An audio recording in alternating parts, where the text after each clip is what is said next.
ನಮಸ್ತೆ ಎಜೆ ನ್ಯೂಸ್ಗೆ ಸ್ವಾಗತ. ವಿಧಾನ ಪರಿಷತ್ನಲ್ಲಿ ರಾಜ್ಯದ ಪ್ರಮುಖ ವಿಚಾರಗಳ ಬಗ್ಗೆ ಚರ್ಚೆ ಆಗ್ತಾ ಇಲ್ಲ ಎಂದು ಕನ್ನಡ ಪರ ಹೋರಾಟಗಾರ ವಾಟಾಳ್ ನಾಗರಾಜ್ ಹೇಳಿದ್ದಾರೆ. ನಗರದಲ್ಲಿ ಮಂಗಳವಾರ ಬೆಳಿಗ್ಗೆ ಸುದ್ದಿಗಾರರೊಂದಿಗೆ ಮಾತನಾಡಿ, ಕರ್ನಾಟಕ ರಾಜ್ಯದಲ್ಲಿ ಅನೇಕ ಗಂಭೀರ ಸಮಸ್ಯೆಗಳು ಇದೆ. ಅವುಗಳ ಬಗ್ಗೆ ಧ್ವನಿ ಎತ್ತಿ ಸಮಸ್ಯೆಗಳ ಪರಿಹಾರ ಮಾರ್ಗೋಪಾಯ ಕಂಡುಕೊಳ್ಳುವ ನಿಟ್ಟಿನಲ್ಲಿ ಹೋರಾಟ ಮಾಡುವ ಅಗತ್ಯವಿದೆ. ಶಿಕ್ಷಕರು ಸಮಾಜವನ್ನ ತಿದ್ದುವಲ್ಲಿ ಪ್ರಮುಖ ಪಾತ್ರ ವಹಿಸುತ್ತಾರೆ. ಅವರನ್ನ ಮುನ್ನೆಲೆಗೆ ತಂದು ಅವರ ಸಮಸ್ಯೆಗಳಿಗೆ ಧ್ವನಿಯಾಗಬೇಕು. ಅವರ ಗಂಭೀರ ಸಮಸ್ಯೆಗಳ ಬಗ್ಗೆ ಧ್ವನಿ ಎತ್ತಲು ಈ ಬಾರಿ ತಾನು ಕೂಡ ವಿಧಾನ ಪರಿಷತ್ ಶಿಕ್ಷಕರ ಕ್ಷೇತ್ರದಿಂದ ಸ್ಪರ್ಧೆ ಮಾಡ್ತಾ ಇದ್ದು, ತನಗೆ ಮೊದಲ ಪ್ರಾಶಸ್ತ್ಯದ ಮತ ನೀಡಿ ಸಹಕಾರ ನೀಡಬೇಕು ಅಂತ ಮನವಿ ಮಾಡಿದ್ದಾರೆ. ನಾನು ಸ್ಪರ್ಧೆ ಮಾಡಿದ್ದೀನಿ.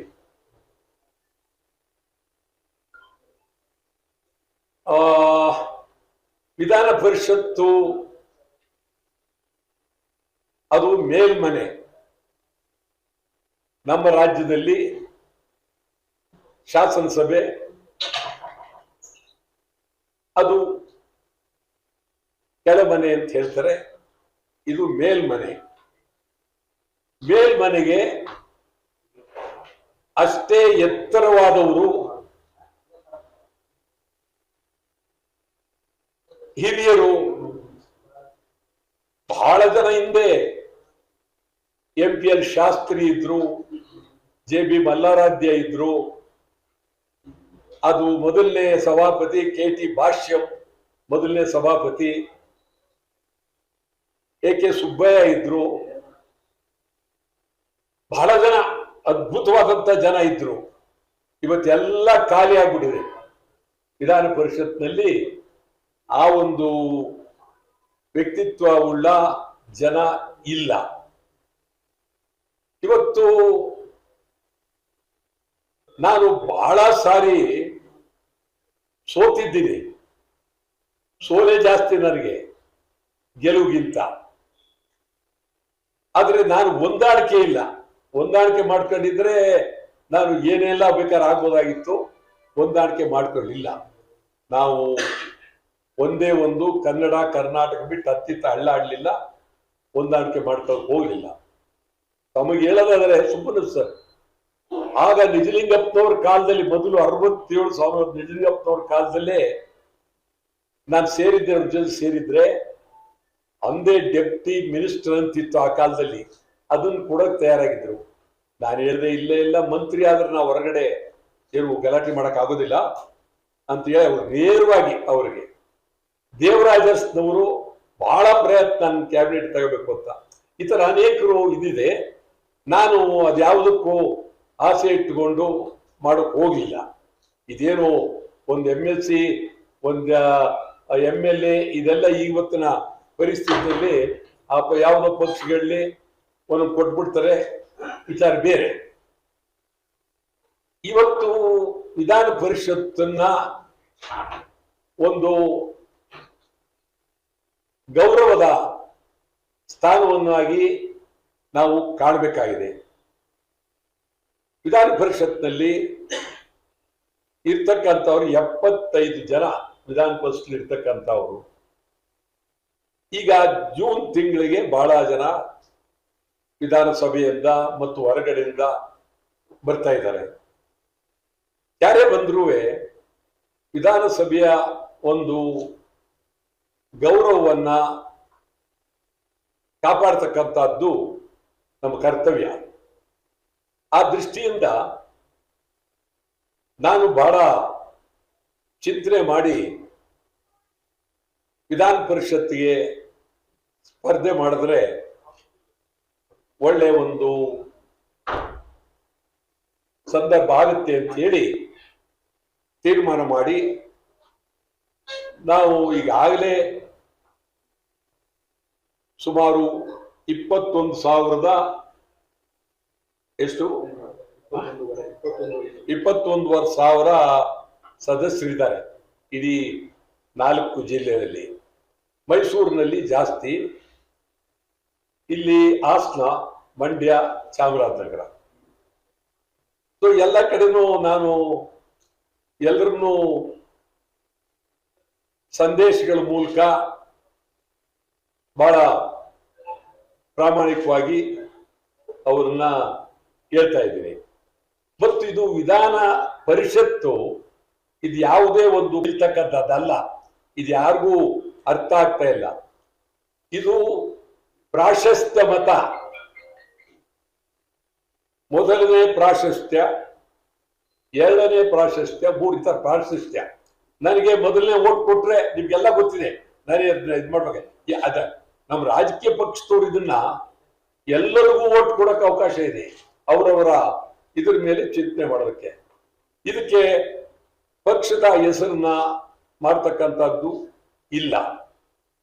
ಜೊತೆಗೆ ಅನೇಕ ಸಮಸ್ಯೆಗಳು, ರಾಜ್ಯದ ಅನೇಕ ಸಮಸ್ಯೆಗಳು ಇದ್ರ ಬಗ್ಗೆ ಸಮಗ್ರವಾಗಿ ಚರ್ಚೆ ಆಗ್ಬೇಕಾಗಿರ್ತಕ್ಕಂಥ ವಿಧಾನ ಪರಿಷತ್ನಲ್ಲಿ ಚರ್ಚೆ ಆಗ್ತಾ ಇಲ್ಲ. ಬಹಳ ಪರಿಷತ್ತಿನ ಅದರ ಗಾಂಭೀರ್ಯ ಗರಿತೆ ಕೆಳಗೆ ಹೋಗ್ತಾ ಇದೆ. ನಾನು ಈ ಒಂದು ಸಂದರ್ಭದಲ್ಲಿ ಈ ರಾಜ್ಯದ ಹಿತದೃಷ್ಟಿಯಿಂದ ಮತ್ತು ಶಿಕ್ಷಕರು ಅವರ ಬೇಡಿಕೆಗಳು ಬೇಕಾದಷ್ಟಿದೆ, ಅದರ ಬಗ್ಗೆ ಪರಿಣಾಮಕಾರಿಯಾಗಿ ವಿಧಾನ ಪರಿಷತ್ನಲ್ಲಿ ಹೋರಾಟ ಮಾಡಬೇಕಾಗಿದೆ. ಎಲ್ಲ ಶಾಲಾ ಶಿಕ್ಷಕರ ಬಗ್ಗೆ, ಅವರ ಪರಿಸ್ಥಿತಿಗಳ ಬಗ್ಗೆ ಪ್ರಾಮಾಣಿಕವಾಗಿ ಹೋರಾಟ ಮಾಡಬೇಕಾಗಿದೆ. ಈ ದೃಷ್ಟಿಯಿಂದ ಹೋರಾಟ ಮಾಡೋದಕ್ಕೆ ನಾನು ಬಹಳ ಗೌರವವಾಗಿ, ಶಿಕ್ಷಕರು ಅಂತ ಹೇಳಿದ್ರೆ ಅವರು ನಮ್ಮೆಲ್ಲರಿಗಿಂತ ದೊಡ್ಡವರು. ಶಿಕ್ಷಕರು ಮುಖ್ಯಮಂತ್ರಿ ಇರ್ಬೋದು, ಮಂತ್ರಿ ಇರ್ಬೋದು, ಶಾಸಕರು ಇರ್ಬೋದು, ಎಲ್ಲರನ್ನ ಮೀರಿದಂತ ಅವರು ಶಿಕ್ಷಕರು. ನನ್ನ ಪ್ರಕಾರ ನಾವು ಇದ್ರ ಬಗ್ಗೆ ನಾವು ಚುನಾವಣೆ ಮುಗಿದ ಮೇಲೆ ಸರ್ಕಾರದ ಜೊತೆಲಿ ಮಾತಾಡ್ಬೇಕಾಗತ್ತೆ. ಒಂದು, ಯಾವಾಗಲೂ ಶಿಕ್ಷಕರು ಬೀದಿಗೆ ಬರಬಾರ್ದು, ಬರುವಂಗ ನಾವು ಮಾಡಬಾರ್ದು. ಶಿಕ್ಷಕರ ಬೇಡಿಕೆಗಳ ಬಗ್ಗೆ ಅವರು ಶಿಕ್ಷಕರು ಶಾಲೆಯಲ್ಲಿ ಒಂದು ನವ ಯುಗವನ್ನೇ ನಿರ್ಮಾಣ ಮಾಡ್ತಕ್ಕಂಥ ಮಹಾನ್ ವ್ಯಕ್ತಿಗಳು ಶಿಕ್ಷಕರು. ಬಹಳ ಗೌರವಸ್ಥರು ನಮ್ಮ ಸಮಾಜದಲ್ಲಿ. ಅವರಿಗೆ ಮೊದಲನೇ ಸ್ಥಾನ, ಅದ್ರಲ್ಲಿ ಬೇರೆ ಮಾತಿಲ್ವೇ ಇಲ್ಲ. ಅವರಿಲ್ಲದೆ ಸಮಾಜ ಮುಂದೆ ಹೋಗ್ತಾ ಇಲ್ಲ. ನಾವು ಸರ್ಕಾರದವರು ಇದನ್ನ ಬಹಳ ಪರಿಣಾಮಕಾರಿಯಾಗಿ ಚಿಂತನೆ ಮಾಡಿ ಅವ್ರು ಯಾವುದು ಬೇಡಿಕೆಗಳಿದೆ, ಬಹಳ ಸಣ್ಣ ಪಣ್ಣ ಬೇಡಿಕೆಗಳು, ಅವೆಲ್ಲವನ್ನು ಸೇರಿಸಿ ಇದೆಲ್ಲ ಬೇಡಿಕೆಗಳು ಈಡೇರಿಸಿದೀವಿ.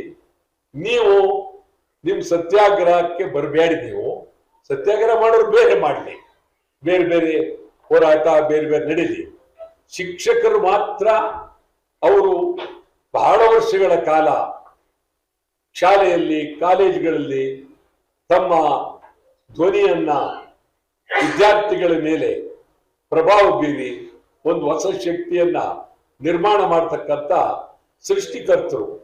ಅವರನ್ನ ನಾವು ಬಹಳ ಗೌರವ, ಪರಿಣಾಮಕಾರಿಯಾಗಿ ಮಾಡಬೇಕು. ನಾನಂತೂ ಈಗ ನೂರಾರು ಸಾವಿರಾರು ಹೋರಾಟಗಳನ್ನು ಮಾಡಿದ್ದೇವೆ. ಹೋರಾಟದಲ್ಲಿ ಶಿಕ್ಷಕರ ಪರವಾಗೂ ಬಹಳ ಮಾಡಿದ್ದೀವಿ. ಮುಂದಿನ ದಿನದಲ್ಲಿ ಶಿಕ್ಷಕರ ಬೇಡಿಕೆಗಳ ಬಗ್ಗೆ ವಿಧಾನ ಪರಿಷತ್ತಿನಲ್ಲಿ ಶಕ್ತಿಯುತವಾಗಿ ಮಾತನಾಡಿ ಸರ್ಕಾರದ ಗಮನವನ್ನ ತರಬೇಕಾಗಿರೋದು ಒಂದು. ಎರಡನೇದು, ರಾಜ್ಯದ ಬಹಳ ಸಮಸ್ಯೆಗಳು, ಬೇಕಾದಷ್ಟು ಸಮಸ್ಯೆ ಇದೆ. ಇದೆಲ್ಲದ ಬಗ್ಗೆ ಪರಿಣಾಮಕಾರಿಯಾಗಿ ನಾವು ಮಾತನಾಡಬೇಕಾಗಿದೆ. ಈ ದೃಷ್ಟಿಯಿಂದ ಶಿಕ್ಷಕರು ಬಹಳ ಪ್ರೀತಿಯಿಂದ ನನ್ನನ್ನು ಕಾಣ್ತಾ ಇದ್ದಾರೆ. 3ನೇ ತಾರೀಕು ಚುನಾವಣೆ ಇದೆ. ಎಲ್ಲರಿಗೂ ನಾವು ಪ್ರತಿದಿನ ಒಂದೊಂದು ಸಂದೇಶವನ್ನ ಕಳಿಸ್ತಾ ಇದ್ದೀವಿ, ಮಾತನಾಡ್ತಾ ಇದ್ದೀವಿ. ಅವರೆಲ್ಲರ ಪ್ರೀತಿ, ಅಭಿಮಾನ ನನ್ನ ಮೇಲೆ ಇದೆ. ವಾಟಾಳ್ ನಾಗರಾಜ್ ಅಂತವ್ರು ಬೇಕು ಹೋರಾಟಕ್ಕೆ ಎನ್ನುವ ಭಾವನೆ ಅವರಲ್ಲಿದೆ. ಆ ದೃಷ್ಟಿಯಿಂದ ಚುನಾವಣೆ ನಿಂತಿದ್ದೇನೆ. ಮಂಡ್ಯ ಜಿಲ್ಲೆ ಸೇರಿದ ಮಂಡ್ಯ ಜಿಲ್ಲೆ, ಚಾಮರಾಜನಗರ, ಮೈಸೂರು, ಹಾಸನ ಜಿಲ್ಲೆಯಲ್ಲಿ ಸುಮಾರು ಎಷ್ಟಿರ್ಬೋದು 3,500 ಮತಗಳು ಹಾಸನ ಜಿಲ್ಲೆ ಇದೆ. ಹಾಸನ ಸೇರಿದಕ್ಕೆ ಇದೆ.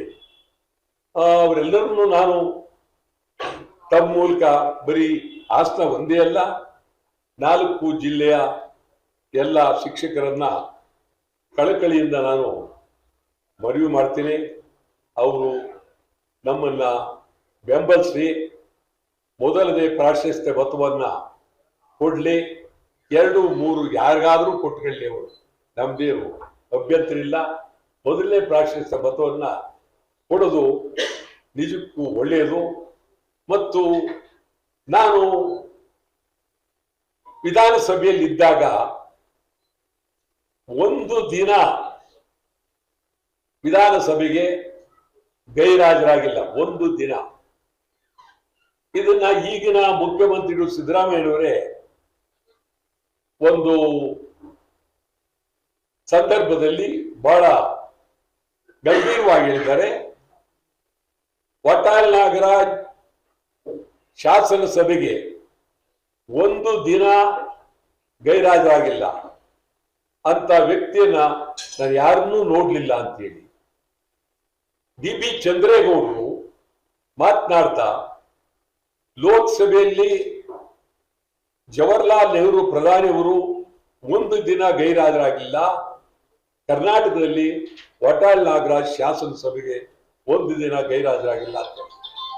ಸಭೆಯ ಮಹತ್ವ ಕಾಪಾಡಬೇಕಾಗಿದೆ. ಸಭೆ ಇರ್ತಕ್ಕಂಥದ್ದು ಪ್ರಜಾಪ್ರಭುತ್ವದಲ್ಲಿ ನಮಗೆ ಈ ಸಭೆಗಳೇ ಬಹಳ ಮುಖ್ಯ.